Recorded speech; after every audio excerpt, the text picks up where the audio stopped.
Yo, what is up, guys? Thrash and Chris here, bringing you another metal CD update. So the past couple of weeks, as you can see from my channel, from the last update, I went to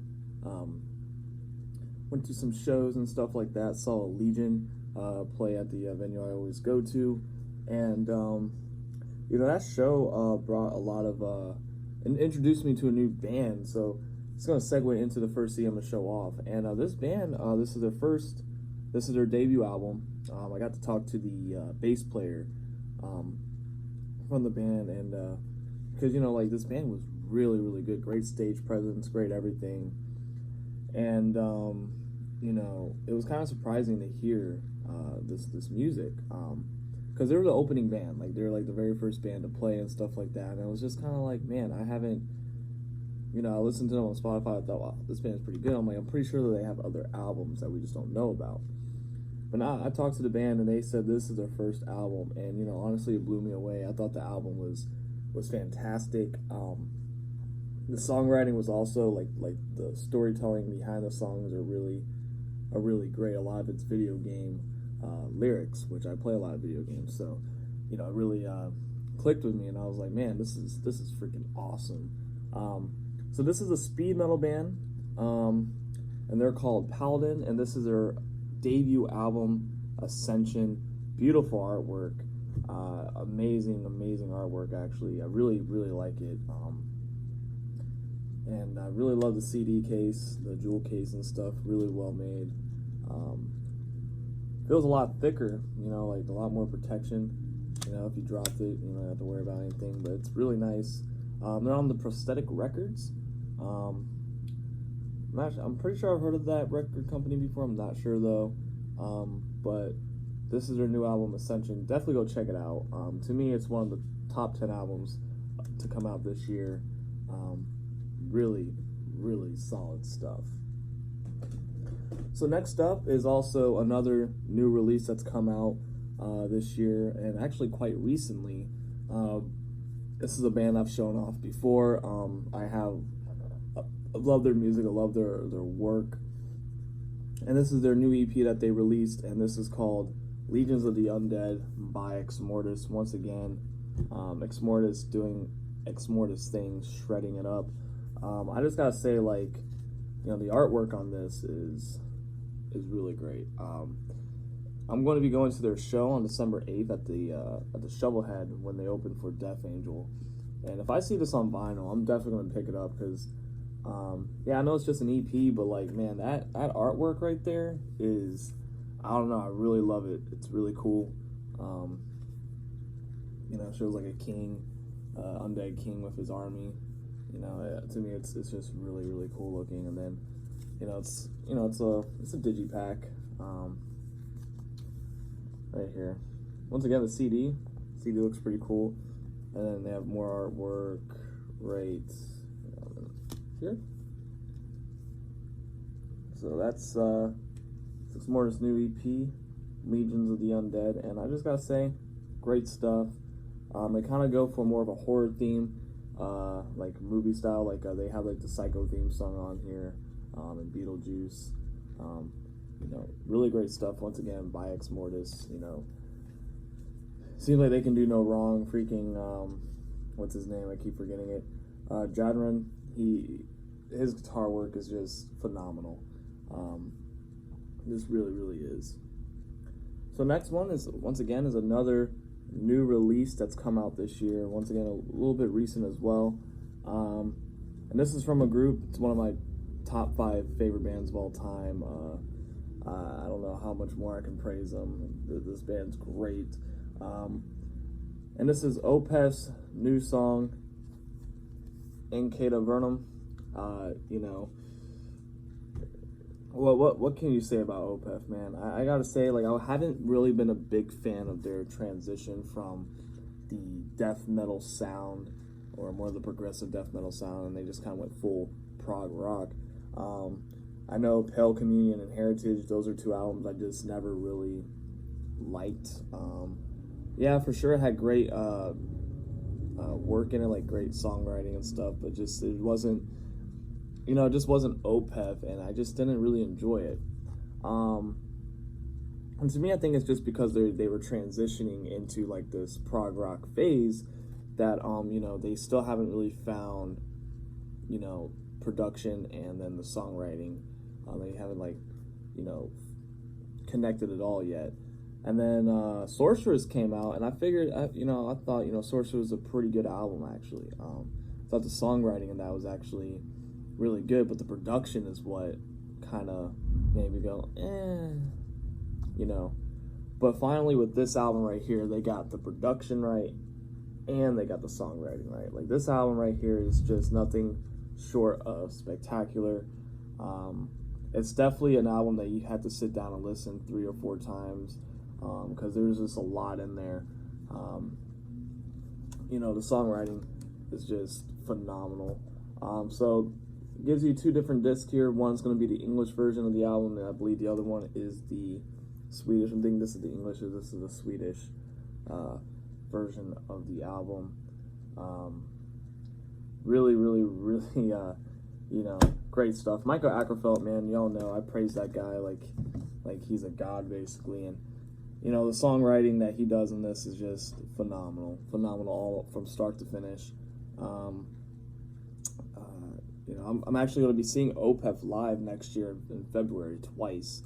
I'm going to be flying up to Ohio to go visit family, and then I'm going to be going to see them in Cleveland. And then, the week after I come back from Cleveland, me and my friend Steven, we're going to be driving up to Tennessee to see them in Nashville.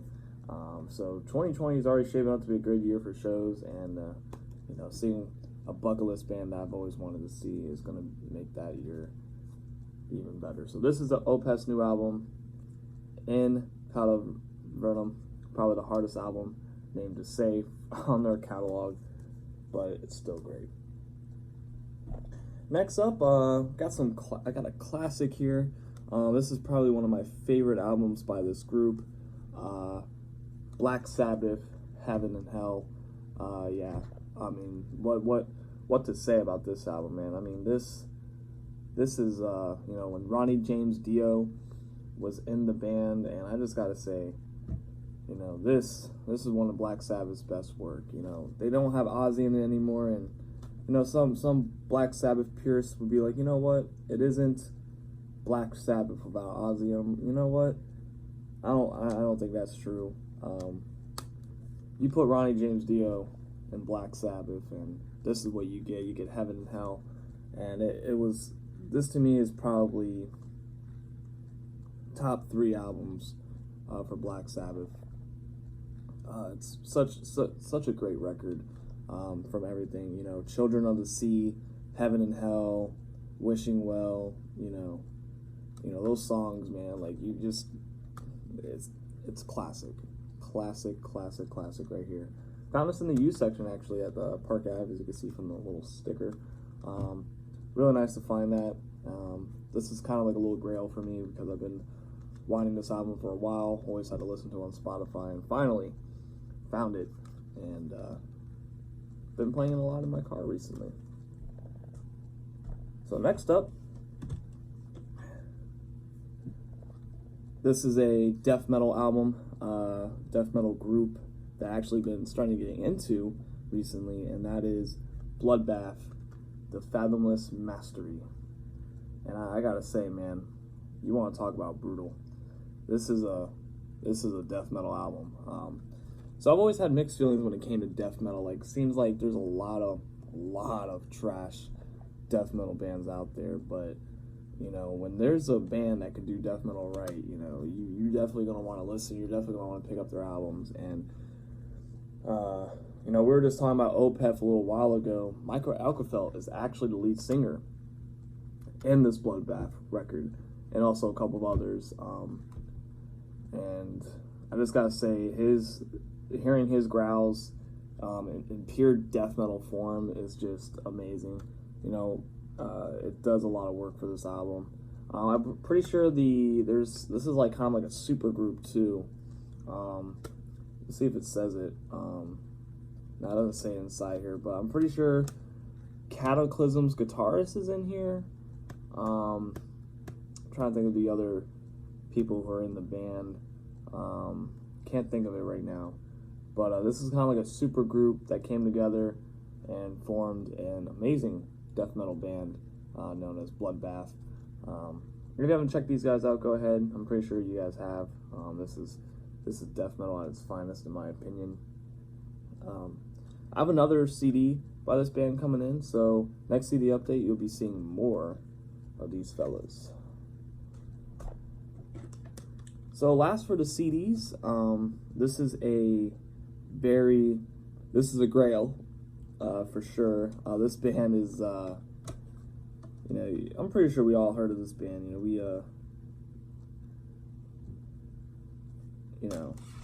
As I completely dropped the CD out of the CD case before I showed it, so give me 1 second to just stick that back in there. But this album is what people who love technical death metal hold to a very high standard. This is like the album when you talk about technical death metal, and that is Epitaph, Necrophagist. This is another grail for me. This is a album that I've been wanting to get my hands on. I've been wanting it for a very long time. Really, really great album. This album, started a lot of technical death metal bands. You hear this album from the very first song, Stab Wound, throughout the whole record. You're just like, man, that is crazy. Like the technicality that this band shows throughout this whole album is just what brings up technical death metal, man. I mean, it's amazing stuff. Too bad this band isn't around anymore. They're broken up and stuff. But man, if they would come back together and make another record, that would be amazing, because there are 2 records, this one, and I can't think of the other name of the other one. It's great. But Necrophagist, Epitaph, another grail of mine. Great stuff. So last but not least, I have to show you guys is a vinyl. And I found this at the in the used section at Park Ave for very cheap, and it was in very good condition too. And I was like, man, I cannot turn this away, because this is a great album that came out in, I believe, 2016 or 2017. And I just was like, I need it. I just need it. And I picked it up, and this is Gods of Violence by Kreator. Really great album here. Gods of Violence, man. I remember, I never used to be a big fan of Kreator. I never really was into their music until this year, actually. My friend Steven was like, man, you don't like Kreator? I'm like, yeah, man, I don't know. Just never really got into it. And I just remember one day we were in his car, and he was playing their album, Coma of Souls, and I was like, man, that actually sounds really good. Is that Kreator? He's like, yeah. I'm like, wow. So I listened to Coma of Souls, and immediately I was just like, okay, I gotta check out, I think I figured it out now. Checked out more of their albums, like Pleasure to Kill, Extreme Aggression, stuff like that. I was like, yeah, this band is amazing. Finally got around to listening to their new album, Gods of Violence, and I was like, wow, this is thrash metal, man. This is great thrash metal, something that, I was like, this is great, this is an old school thrash metal band still doing it right. And I have this album on CD, found this in the used section, and I was like, man, I need to get on vinyl too. Why not? Spin it already on my record player, and it sounds just amazing. And what I love about this too, it is beautifully made. I cannot show the inside of this. This video will get taken down. There's a naked lady. But unless I just put my hand over here. I'm just gonna put my hand over here just for the sake of censoring. But yeah, there's the inside of it. Pretty interesting for sure. It's a beautiful gatefold. And also the vinyl protection thing is really nice. Has all the lyrics and stuff on it. Comes with 2 discs. Here it is. Really nice stuff. Really great. Really nicely made. And for the price that I found it for, is just, to me, this is something that, go for like $40-50 easily, because it's, very well made vinyl. And then here's the back of it. Shows this guy. Pretty scary, pretty brutal looking. But yeah, so that's my metal CD update, guys, and also I guess a vinyl. You know, I'm trying to produce videos. I have another one coming up shortly on a thread that's been going around recently that I really want to make a video on because I have a strong opinion on it. And but yeah, guys, thank you guys for checking out this video. Just stay thrash, stay heavy, stay brutal, and I'll see you guys in the next video.